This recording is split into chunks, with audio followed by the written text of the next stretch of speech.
Zanzibar. That's a good one, Wayne, I'll tell you. The only boats I ever built. Oh yeah, you found a picture of the cobbles. The cobbles. Right. That's when you worked for Farkey. Yeah. Cobbles and coffins. that I think that was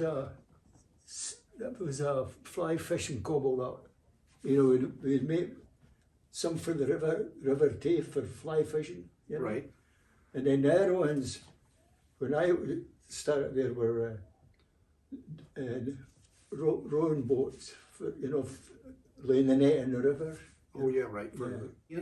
You went to Florida for water skiing. How did you end up? Well, I done that twice. I went to Vancouver the first time, and then I came back to Loch Earn Head and I got a job for the season there. And I says to Ewan Cameron, "Hey, you could get me a place that's sunny," you know. And he says, "I'll get back with you." So he got me a place in Osherias, Jamaica, teach me water skiing, and then Howie and Duncan had to come along. Yeah. But so we got to Jamaica, and somebody turned us into the immigration. So we had to leave. So we went up to Montego Bay and got a flight to Freeport. That place was just booming at that time, you know. People from all over the world there. Sure, it's lucky I had all these pictures. Yeah, you really. I mean, some of those I don't know. Did you have them taken with your camera, or it's people have given them to you? And some of them. No, I had just bought a brand new Pentax, and I had it still. Can I have a wee bit more of that whiskey, Wayne? Sure. Just a wee. A whole bottle there. A wee Doc and Doris. Right. Well, the more you drink, the looser your tongue gets. Oh, that's how you brought it.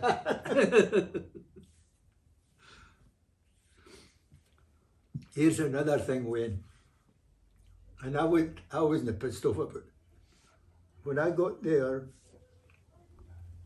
I was making $2.25 an hour.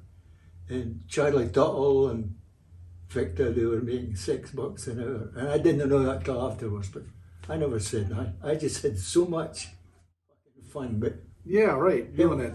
To build it. And then, yeah, a lot of memories there, I'll tell you. My first job was putting in these longitudinal stringers there. So they already had the plywood bulkheads. They were all set in there. Right. And that was a real good thing. Charlie Tuttle was laminating up the stem. Here the stringers aren't all the way in. Yeah. And I'll tell you a story about them. There was a family for the Exumas. I think it was old man Nelson, and there was two sons. They were putting them in. That was after I was there. And they were drawn up there. And the old man was hold this great big drill, and caught. He was just spun in there. Poor bastard. Yeah, that. I know. Hats off to Alan Gurney. He knew what the hell he was doing. Yeah. So yeah, he designed the boat to be built like this. Yeah. Didn't have any reverse shapes or anything, and yeah, that was a smart way to build it, because the bulkheads, you built the boat on the bulkheads. Yeah. That was the stations. Yeah, right. So you used everything. The hell, see how strong that was there. Yeah. Even for the planking. Well, it's held up over all these years. Oh shit. But boy, that sick spruce was great to work with, you know. Well, I think, I think Bob Johnson got aircraft grade Yeah, spruce. I know that especially. Yeah. Because there's three different grades. There's the standard B and better, and then there's mast and spar grade. And then there's aircraft grade, and aircraft grade is the old growth fine stuff. That And was, no knots or anything. no knots. Oh, Nothing. yeah. Now, did you screw these on, or were they all ring shank nails? No, everything was anchor fast. Bernard, he was a good kid, I'll tell you. He and I planked that sided bloke faster than Charlie Tuttle and Victor. I mean, no, we weren't racing, we just Right. knew what to do. And I'd pass the plank, I'd scribe it and pass the plank down to Bernard, and Bernard would put it through the saw and get a little bit here, there. Bang it on there. I think we done about 13 or 14 a day, you know. And then you mix the glue in small batches and put it on there and nail the plank on, and then do the next one, the next one, the next one. And you needed to be fast because the glue would go off. Yeah. You know? Yeah, right. Especially there with the heat. So it was all epoxy, right?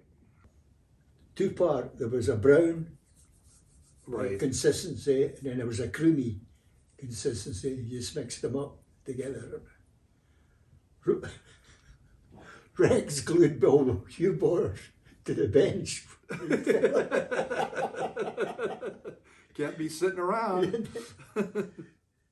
You would have loved it there, Wayne, I'll tell you. Oh yeah. Then the tent blew away. There was a picture of me with Yeah, that's on a knife in my...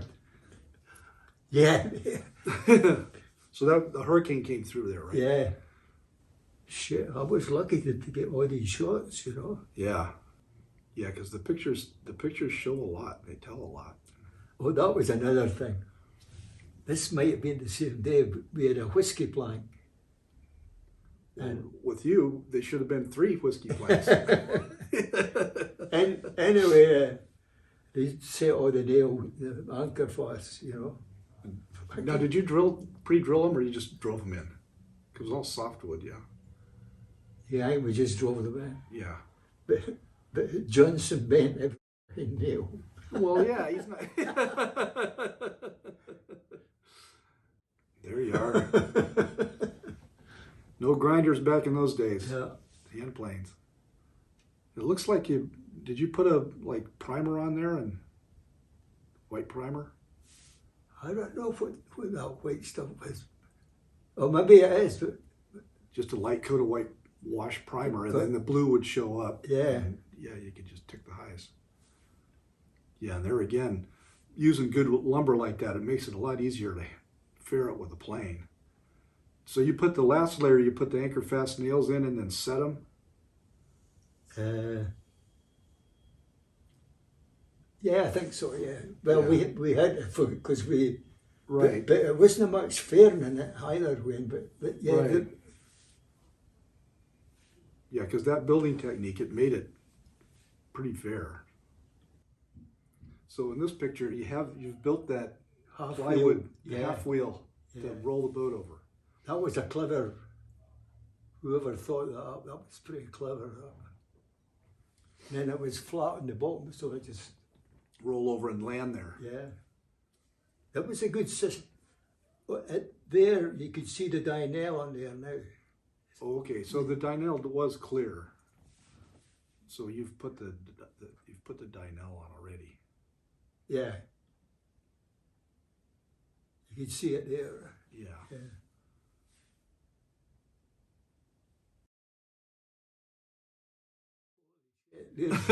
Harry, that's Jackson. He was from Jamaica. That Harry Roker was. He and I got on like that. There, you don't look much different. You just need the mustache.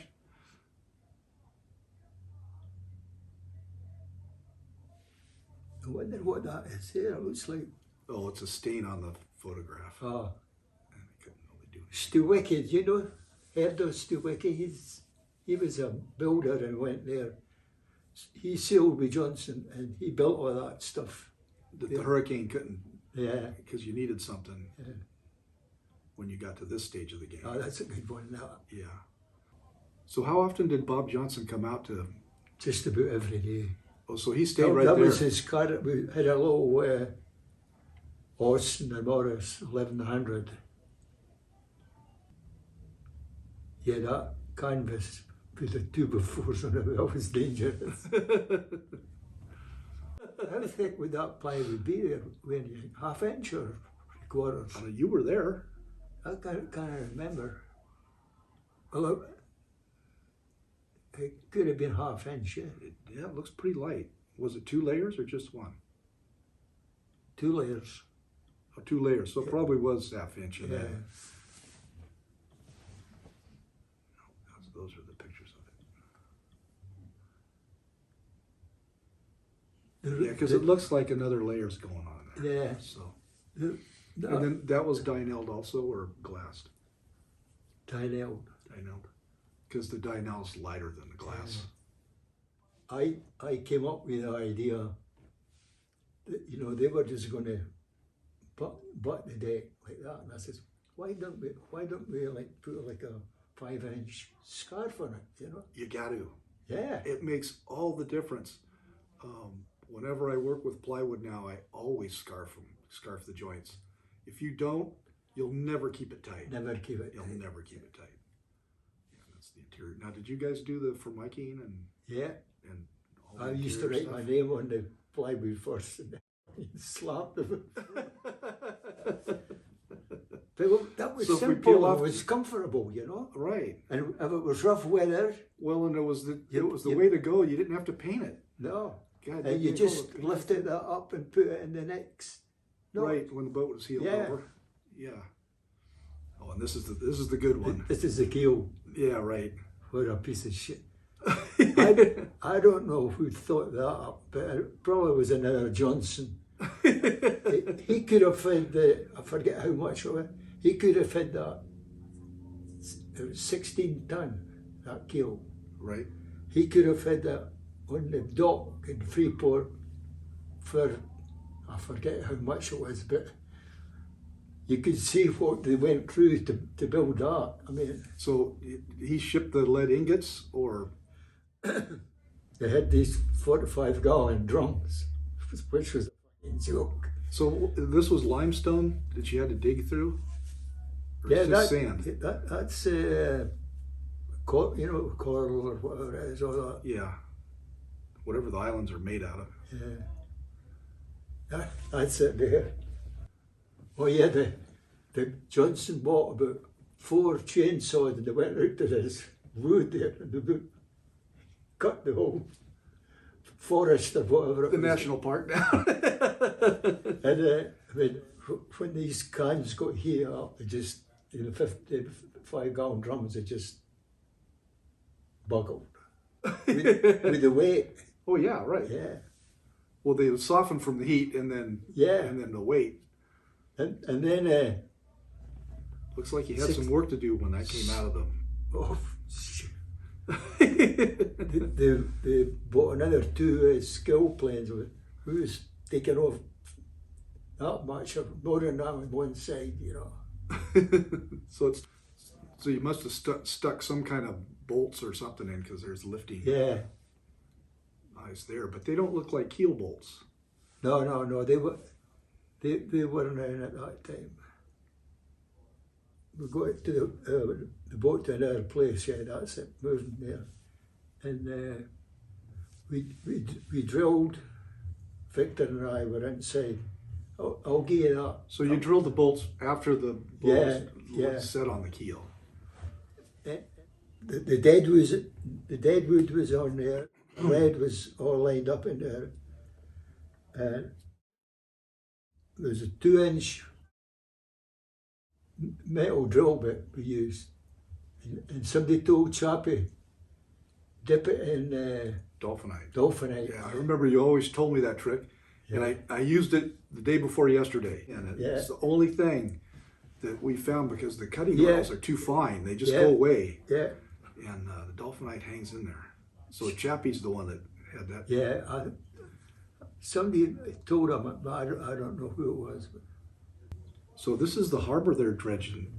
yeah, They're dredging out. yeah. And that's when they were using blows and fire in the hole. So they blow pieces up and then probably with a shovel or Well, they had. I mean, the tracks on some of these things were about the height of me. for the caterpillar or whatever they were, the cranes. Yeah. So it Big, was kind of big buckets about the size. kind of a good deal because they were doing that. You had access to the equipment. Yeah. You rent out the guys and the equipment. Yeah. So Bob did that, huh? Yeah. I'm not a sailor, Right. that, but boy, that's a pretty looking boat. That. Oh yeah. See, this was a laugh. Johnson didn't want any teak on the boat, So we were building this thing here, and I would,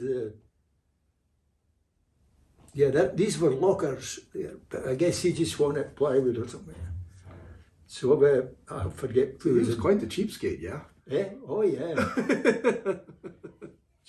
Johnson, you mean? Yeah. Oh yeah. So he Quite thrifty. Chappie said, when Johnson comes out here, cover that stuff. So it was kind of Chappie's idea to put some teak on the boat. Yeah, but that really helped the look out, I think, Yeah, right. It's a wood boat. You need a little wood to look at. Yeah. Rumsey, Bob Haynes, Garbanzo Bean. That's Garbani there. Yeah. Sure guy. He So those guys kind of came on after the boat was built. Well, Peter done a bunch of the reggae and Right. these other guys were like, all these guys, when we went for that first race, it was from Miami to West Palm Beach. Yeah. All these guys laughed at the boat, picking over it. An hour later, they were behind us. You're right. They were just a speck on the horizon, huh? Oh, I've got my Lochern t-shirt on there. Oh yeah, from water skiing on Lochern. Yeah. Basically, it's a big giant fin keeler with a spade rudder. Everybody laughed because it was so wide and everything like that. But if you could keep it up like that rather than like that. Right. And it would plane. Oh yeah. One of the first boats that would plane. I wish that I've got that picture. They had a picture of Rumsey skiing behind it.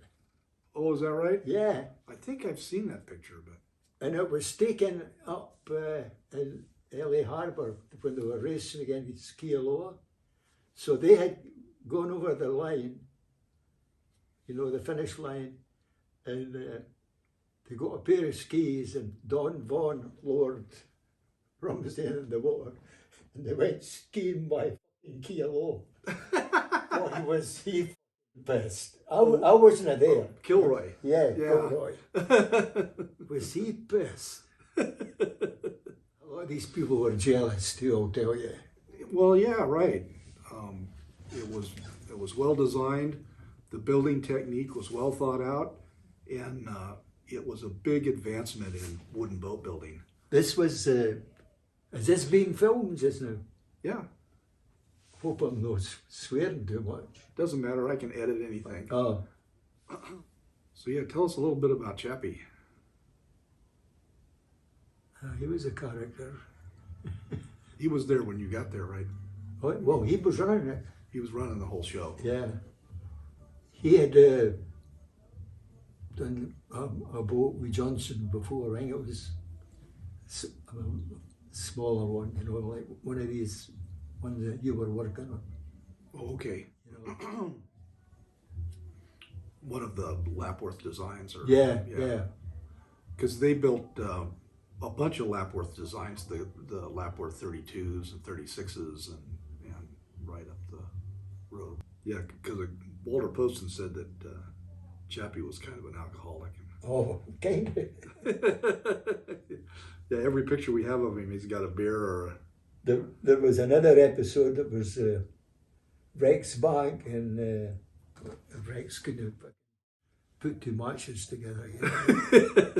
But I'm not being demeaning, but yeah. that was it. Yeah, Rex is, and it's funny how you had a crew. There was boat builders that could build the boat and sailors that could sail. Yeah, yeah. And Well, Rex was a sailor that could sail, but he wasn't a boat builder. It's like the story you told me of him mixing the epoxy in it, and then leaving it there and it catching fire. Oh yeah. Both of them worked the grill on the, you know, on the chart house, big grill, you know. They had a special thing for doing the lobsters, and anyway, they'd have these aprons on, you know, and when they turned around, there was nothing at the back. That's all they had on was the apron. Yeah. Yeah. I don't think the health department would go for that today. So this was the only boat he designed, or he designed other boats? Oh yeah, he designed, and same construction too. So it sounds like Bob Johnson kind of sussed him out because he was Oh, on the yeah. cutting edge of building this type of design. Oh, they all laughed. Nah, he's a Englishman. What do they know about building fucking boats? and then Kilroy comes along and spends in millions. Kealoas, the different Kealoas, Yeah. trying to beat Passage. Yeah. Yeah. Yeah, and that's always been the aura about Windward Passage. You know, it was just, Well, it's just a bunch of guys having fun. well, Johnson called it his backyard boat. Yeah. And he says, if I could build a house big enough, I'd put the Windward Passage on the mantelpiece. It was kind of neat though, because, you know, from all accounts, Bob Johnson got seasick a lot, but he loved the ocean and he loved to navigate. You know, he owned Big Tide kind of road. Every time you saw him, he was standing in the steps on that companionway, looking out the back of the boat. You know. Thank you very much, Tosh. Your legacy will live on through the great work you've done, through the friends you've made, and through the Maritime Preservation Trust.